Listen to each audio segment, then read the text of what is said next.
Hi guys, eto na yung kaduktong ng vlog natin nung nagpunta kami sa bahay ng asawa ng utol ko. Nung hapon nga yan, nagluto pa sila ng sopas. Tapos nung gabi naman ayun, nagluto na naman ng ulam. Kaya naman pagpasensyaan nyo na, puro pagkain na naman yung makikita nyo dito sa video. Sigurado ako magugutom na naman kayo. Pagtapos kumain, eto nag-shot kami. Yan yung pulutan namin guys. So yung dynamite, chicharon, french fries, at saka fishball, at saka kikiam. Dito na rin kami natulog niya, nagtabi-tabi na lang kami. Tapos kinabukasan na lang kami, naghiwa-hiwalay.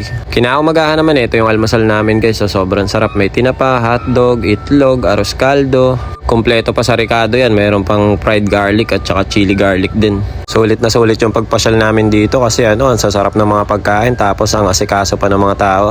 Mga pananghali naman ito, pagkain na naman yung makikita nyo. Nagluto naman si Ate Joyce ng menudo. Kaya lang bago magtanghali, umuwi na yung ate ko kasi nakamotor lang sila at aabutan daw sila ng init kaya umuwi ng maaga.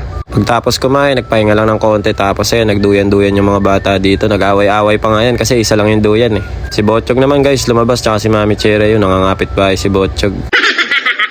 Mga bandang hapon naman nagpunta kami dito sa may San Jose ata, sa may Talampas. Nagmerienda kami dito. Grabe no, ang dami palang mga merienda dito guys. Dati kasi nung sa Pinas pa ako nakatira, wala pang mga ganito-ganito dito. Kasi dito guys, lagi kami nagbabike dati papuntang Matabubok. Nung bata kasi kami, mahilig kaming maligo sa mga patubig-patubig, sa mga ilog-ilog. Kaya itong lugar na to, hindi ko talaga makakalimutan to kasi madalas kami dito naliligo. Kaya lang yung mga bata dito nakakatakot palakad-lakarin, bitawan kasi maraming motor na mababilis magpatakbo. Medyo marami nga rin kami nakain dito guys. Kumain din ako dyan ng balat ng manok. Tapos may dumaan naman nakabike, nagbebenta ng empanada. Yan, bumili kami ng 4 na piraso. Masarap nga to guys, ham and cheese yung palaman niya. Tapos marami din keso sa loob. Pagkatapos kasi namin magmerienda, lumipat kami sa kabilang side para wala masyadong motor na nagdadaan at makalakad-lakad din yung mga bata. Tinitignan-tignan na lang namin yung mga bata kasi may patubig dito sa gilid guys. Baka mamaya biglang mahulog eh. Kinagabihan nga guys, eto kumain na kami ng kanin. Ito naman yung niluto nila, napakasarap na paksiw na bangus at saka may natira pa aming konting menudo. Pagka ganito ulam araw-araw, siguro tataba kami dito talaga sa Pilipinas no? Habang kumakain naman kami, binabantayan naman ni nanay at saka ni tatay yung mga bata kaya nakakain kami ng maayos. Kahapon nga rin pala ng gabi, umuwi na kami kaya ayan, nagpaalam na sila sa isa't isa. Mukhang matagal na naman bago ulit sila magkita. Hindi ko pa kasi alam kung makakabalik pa kami ng Bulacan kapag umuwi na kami sa Laguna. Fast forward ko na nga, nagpunta nga pala kami dito sa may Malolos Convention ata. Kasama ko na nga pala ulit yung tito ko ngayon. Doon naman ulit kami matutulog sa kanila. Bali parang hiraman-hiraman lang no, salitan lang sa mga kamag-anak. Ang ganda pala dito guys no, ang daming kainan, kapihan, halos lahat ata nandito na. Marami din sila mga pailaw, malilibang talaga yung mga bata. Kaya ayan, nagpabili na nga nito si Ate Sauri at saka si Sechi ng lobo na umiilaw. Shoutout nga din pala sa mga followers natin na nagpa-picture sa amin dito. Sobrang na-appreciate namin yung guys, hindi lang sa amin halata pero maraming salamat na yung iba nagpunta pa talaga dito para makapagpa-picture lang.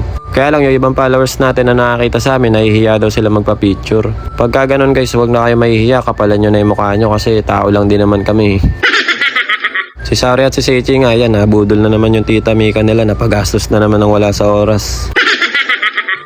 Ito nga kagad guys, yung una ko natikman dito. Ito kasi yung tumawag ng pansin sa akin, yung may overload na to may Hungarian. Alam nyo naman, sikat na sikat si Neneng B ngayon, maano ulam halos kamukha lang naman ito, kaya tinikman natin.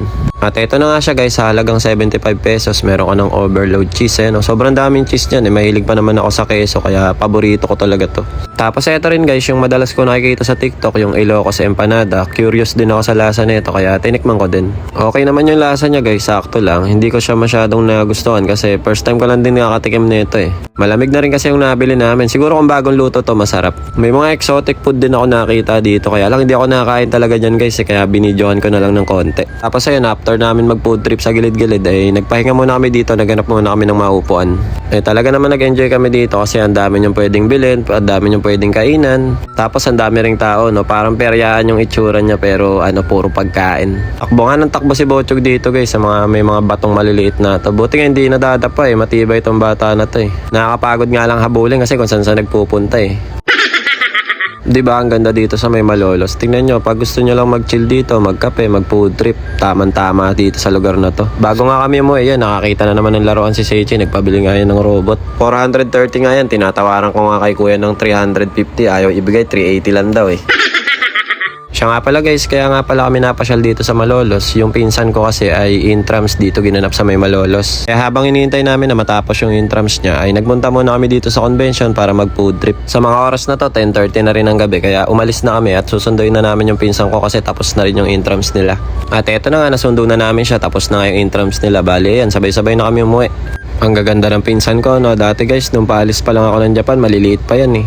May mga picture pa kami niya ng mga bata kami. Ngayon, dalaga na. Tapos ako naman, may anak na akong 3. Ang bilis talaga ng panahon, no? Kinaumagahan ulit. Ayan, tuwan-tuwa si Bochog tsaka si Seichi sa nabili ni Seichi na laruan kagabi. Robot kasi yan na gumagalaw, tapos meron din sounds. Kaya si Bochog libang na libang, kaya lang sinisipa niya yung kanina eh. So, paano guys? Hanggang dito na lang muna yung kwento natin. Kita-kits na lang ulit tayo next video. Diyan eh. Mata ne. Arigatou gozaimasu. Ngek, ngek, ngek. Bye-bye.